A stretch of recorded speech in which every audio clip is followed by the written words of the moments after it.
Welcome back to Season 2 of Stargate SG-1. Early days of the season.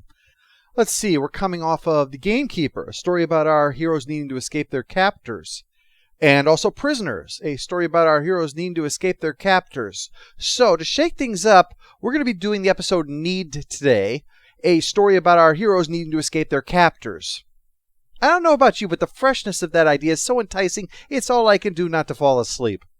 Things start out simple enough, with our heroes watching the delivery of some naquadah through the Stargate, but the team's smart people make note of how important this stuff is, and they really should get their hands on a sample if they can. Well, another sample. SG-3 picks some up, but they used it all up in their experiments, and now it's kind of sort of gone. But we have now definitively proven that you should not eat it. If you are saying, come on Chuck, inventing stupidity for the sake of making a joke, couldn't you do better? Well, I'm only in this mindset because the theme of Need is Daniel Jackson is a fucking idiot. To begin with, at just over a minute into the episode, he spots someone in a shiny robe, and without a word of explanation, darts out from the group to go and follow this person. Why?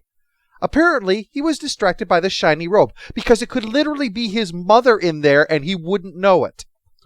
It turns out to be a young woman who has wandered over to the side of a cliff to prepare to throw herself off of it to certain death. Well, since they are clearly on a Goa'uld-controlled world with great strategic value and thus numerous soldiers on hand demanding the utmost in stealth to ensure their very survival, Daniel naturally runs over there and grabs onto her to stop her suicide attempt. A+ for human compassion. Solid F for situational awareness. Not to mention that, since by her appearance she is clearly someone of reverence, it's entirely possible that Daniel could have just stopped someone controlled by a Goa'uld who is just mustered up enough control to finally end their hellish existence, only for him to stop them. To round out this demonstration that he is too dumb to live, her shriek of surprise draws in troops to demonstrate the literalness of that phrase, and the rest of SG-1 is surrounded as well, and so to save Daniel's life, the rest of them have to surrender. On the whole, I think we can guess who's going to have to pay for the bar tab for the next month in order to get back into the good graces of the rest of the team. After the titles, they're dragged in before the Grand Poobah, only it turns out not to be a Goa'uld. This is all pageantry. The old dude killed the Goa'uld in charge, and as we'll discover, is continuing to run things as normal, in the hopes that it won't attract any attention from the System Lords, or whoever's getting the naquadah that they're sending out. Daniel's surprised that the girl would not confess to her father that he stopped her from committing suicide, because as we've established, Daniel's an idiot. So instead they're sent down to the naquadah mines, where, after we establish the lingering effects of Sam's takeover by the Tok'ra, they take a moment to reflect on how screwed they are. Look, I'm really sorry, you guys. This is totally my fault. No, really? I hadn't noticed. I was too distracted by your complete incompetence. Try not to hit yourself in the head with your own mining tools, okay? We can't afford for you to get any stupider right now. So they put in a long, grueling day of mining, but at the end of it, the team is still ready to make a daring escape, with Jack, Teal'c, and Sam taking out the guards, meaning that the only job Daniel has is to get out of there. Guess what Dr. Fuck-Up does? Here's a hint. The answer is cleverly hidden in his name. Yes, he fails in the important task of running away during their escape, and instead gets crushed by a bunch of rocks. Although not fatally, because that would actually be helpful in letting the others get away. But because he's still alive, they have to stay there and try to save him.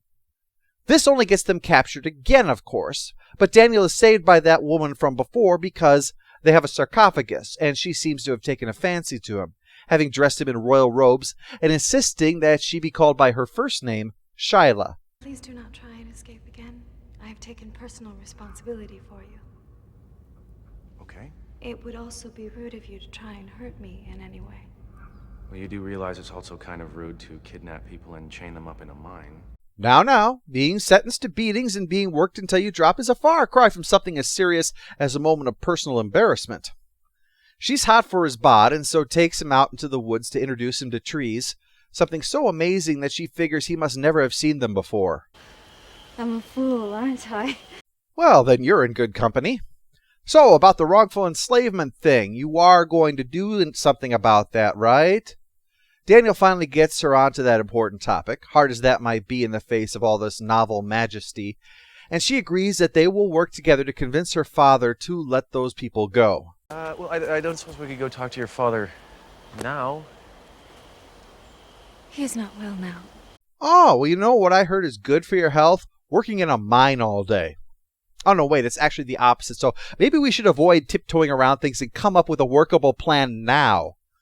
But that's not happening because Shyla is convinced that Daniel is destined to be her lover. Her mother told her that it would happen, that someone from beyond the stars would come here and find her on that cliff. In fact, that little suicide act was one final attempt to make the prophecy come true. And that, of course, is when Daniel showed up. Shyla is convinced that such a remarkable concurrence of unrelated events can't be a coincidence, despite the fact that that actually is what the definition of coincidence is. He swings by to fill the others in on what's happening before going to butter up the old man.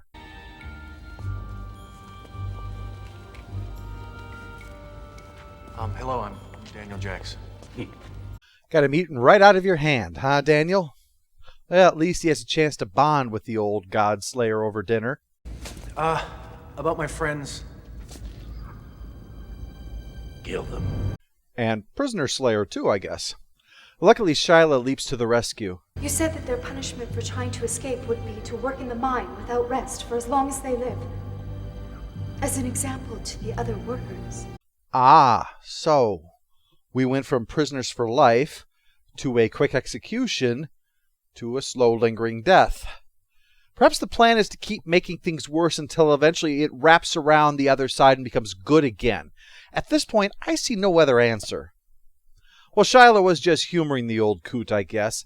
They're not going to be worked to death. It'll just be a long string of agonizing days of mining while she has Daniel here for her to seduce. And one way will be to use that sarcophagus, using it even when you feel just fine. That's how her old man got to be over 700 years old. Well, it works because Daniel says he's feeling better than ever, although he's also acting loopier than ever. Daniel, get us out of here. Oh, yeah. You are the dumbest genius that we have ever found. She wants me to marry her. I don't think your wife would approve. Look, No, you look, Jack! Let's all go to the lobby. Let's all go to the lobby. I have got everything under control, okay? God, you never show me any respect. Gee, I wonder why.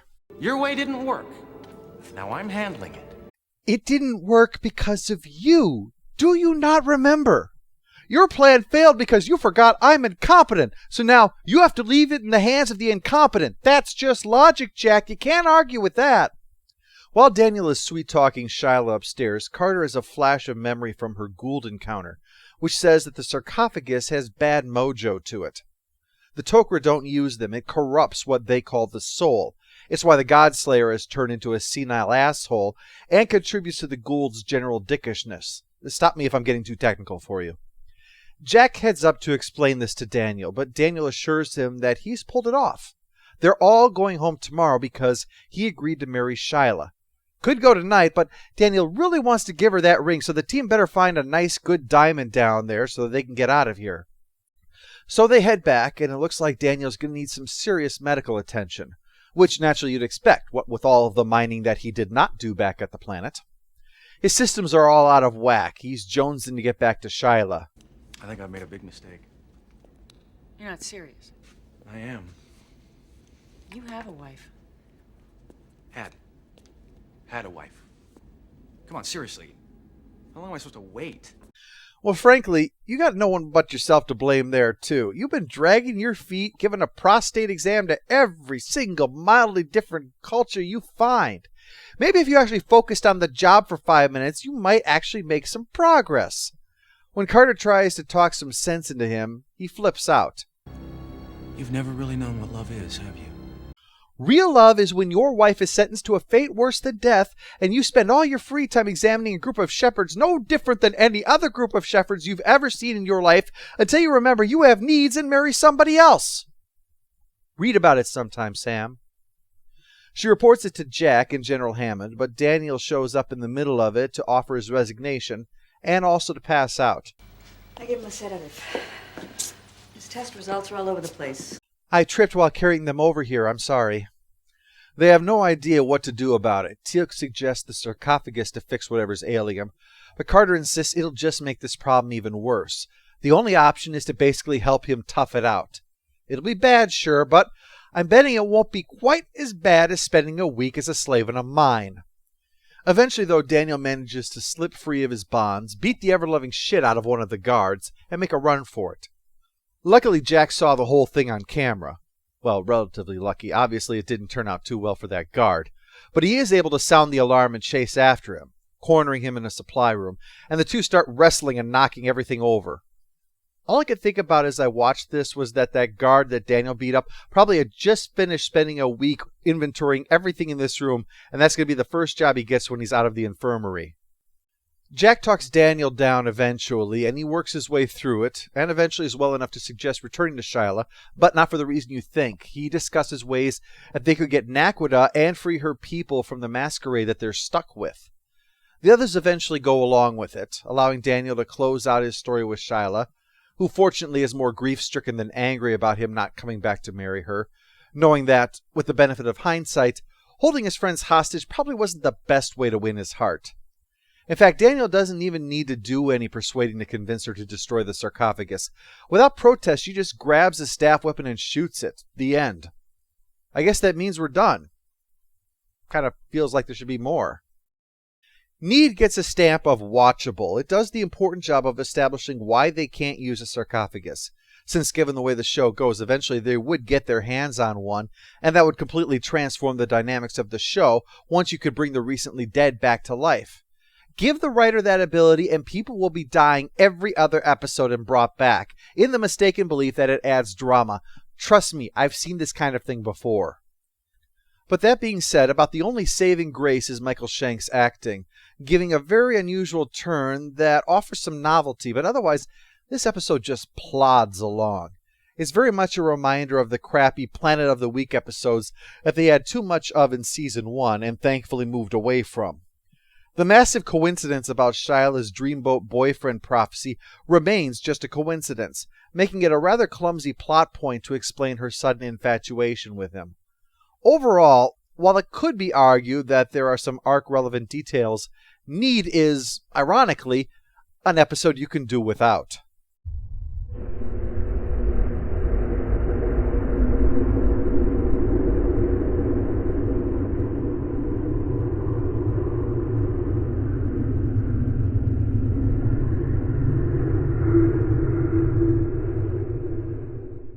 All hail the Overlord! All hail the Overlord! I mean, I feel like I could do anything. One thing. You only have to do one thing.